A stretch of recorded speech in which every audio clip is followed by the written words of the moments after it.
Eu vou compartilhar com vocês 3 técnicas e algumas experiências para vocês conseguirem identificar quando uma pessoa está sendo manipulada pela outra ou quando está atendendo os interesses de alguém de uma forma articulada, simplesmente para te prejudicar. Eu vou trazer uma experiência do corporativo e experiências pessoais. Vamos jogar luz à verdade, tá? Jogar luz à verdade. Primeira experiência na época que eu trabalhava na Stone. Na época que eu trabalhava na Stone, olha o que aconteceu. Tinha uma menina, que o nome dela era Tiffany. Era não, continua sendo. E a Tiffany casou com o Rodrigo, que ele trabalha numa borracharia, mecânico. Fica aqui perto da Avenida Santa Amaro. É 7 alguma coisa, sabe? Bem pertinho da ponte. E o que a Tiffany fez? A Tiffany me ensinou a desativar a localização. Porque na época o Ali tava fazendo microgerenciamento comigo, sabe? De ficar em cima, sempre, nanã.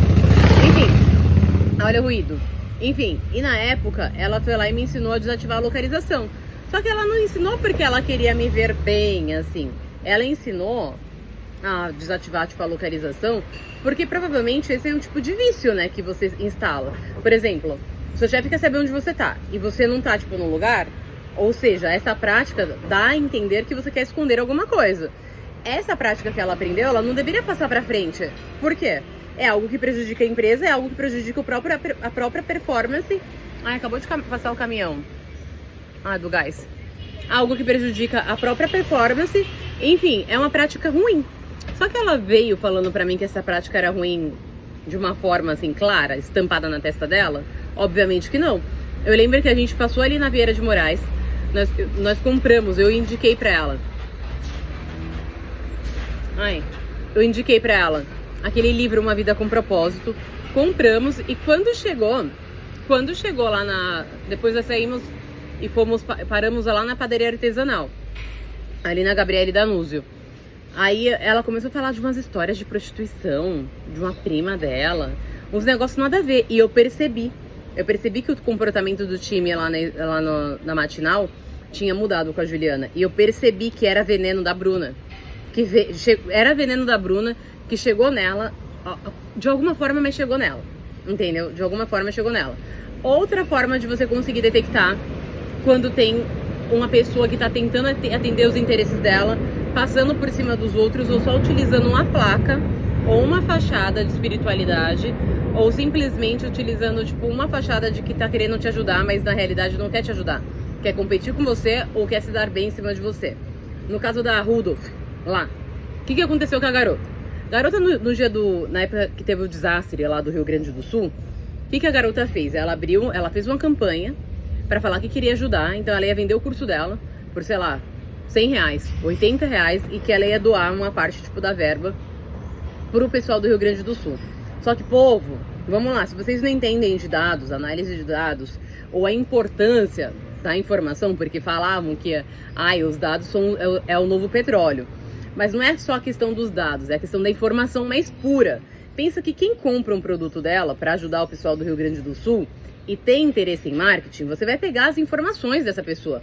Nome, geolocalização, mais ou menos, tipo, a renda, sabe? Os interesses que a pessoa tem realmente, cara, isso é muito caro.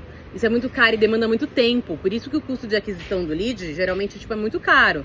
Então, a Juliana tá fazendo na realidade, essa live aqui, que eu vou deixar gravada pra vocês, esse vídeo, na real, pra quê? Pra trazer luz e iluminar a verdade, pra vocês não serem passados de tonto. Não serem passados de tontos, pra influenciar uma mudança de comportamento cultural, uma transformação social mesmo. Por quê? Vamos fazer as contas. Sabe 1 mais 1 é igual a 2? Sabe a regra da tabuada, a conta não fecha? Ou seja, por que a conta não fecha? Porque se um lead qualificado, ele é R$100, R$200, e a pessoa tá pagando, tipo, sei lá, R$50, R$200, R$20 no seu curso, ou seja, você tá ganhando aí em cima. Aí vamos mudar agora, por exemplo, pro caso, tipo, agora eu fui num salão, fui tratada, tipo, super bem, mas vamos lá. A Bonitinha, na época que o filho do Vitor me expulsou lá do apartamento, a Bonitinha ficou falando que eu não tinha casa. Ela ficou, aí quem falou, o marido dela ficou falando que eu não tinha casa, que eu era coach. Por quê? A mulher, ela não consegue mudar. A mulher, ela não consegue mudar ela tem medo de mudar, porque ela busca a segurança passando por cima dos outros, né? Tem essa resistência à mudança. E aí ela trabalha no CLT lá como... Desculpa, não tô falando que todo CLT é escravo. Mas quando você tá numa função que você não quer desempenhar por muitos anos, ou simplesmente você planejou sua vida, você fez todo um planejamento, todo um esforço pra falar que você tem experiência com algo que você não admira, simplesmente você sente raiva de quem fez um movimento diferente tipo do seu. Entendeu? E aí, essas pessoas, gente, não é que elas são simplesmente, tipo, racistas, porque talvez nem seja, mas elas são invejosas e aí elas vão utilizar o racismo de uma forma seletiva. Ou seja, eu admiro a Juliana, eu queria ter a mentalidade dela, as experiências dela, a história dela. Mas eu vou utilizar o racismo porque a cor dela é diferente da minha e é a única forma que eu sei que eu vou tentar atingi-la. E aí eu vou fazer uma análise, ou melhor, trazer um exemplo também na casa que eu tô morando, lá com a Vera e com a Leila. Elas fazem os tipos de comentário nos momentos assim, porque eu não dou muito acesso, sabe? E é justamente assim, pro veneno delas entrarem pelo meu ouvido. Mas são elas nem me conhecem. Não, são esse povo que tá tentando, tipo, me derrubar. Compreende? Aí vou trazer outro case. Olha que loucura esse case que eu vou ter que entregar, sabe? Essa coisa, tipo, da torre de vigilância, porque você precisa ficar de vigilância na sua vida. Mas vamos lá. Torre de vigilância. Ai, meu Deus. Tem algumas cláusulas, pessoal, na Constituição Federal, que são sim cláusulas pétreas. O que significa uma cláusula pétrea? Que não pode mudar. Aquilo dali é essencial, é fundamental, sabe? É como se fosse ar para respirar. Ar por pulmão. Não pode mudar. Então, vamos lá. Teve uma época que a Alice estava com João Camisa Nova Júnior, lá que ele foi preso, era conhecido como Dom, e ele foi preso porque ele exportava toneladas de cocaína pra Europa. Nessa época, a Alice acabou falando o nome do chefe dos chefes, que é conhecido como pai. Entendeu? Enfim, que é conhecido como pai. E a Alice entrou em contato com as meninas, assim, que eram mulheres dos traficantes. Ela foi encontrar pra vender bolsa, pra fazer isso, pra fazer aquilo. Só que antes de tudo isso, eu tinha falado pra Alice não se envolver. Falei assim, Alice, deixa sua mala aqui em casa com todos os seus passaportes, com todos os seus documentos, com as suas roupas. E quando você precisar mudar, simplesmente você vai embora. Entendeu? Mas a garota aqui, ela tinha me falado nesse dia lá no Urban The Kitchen.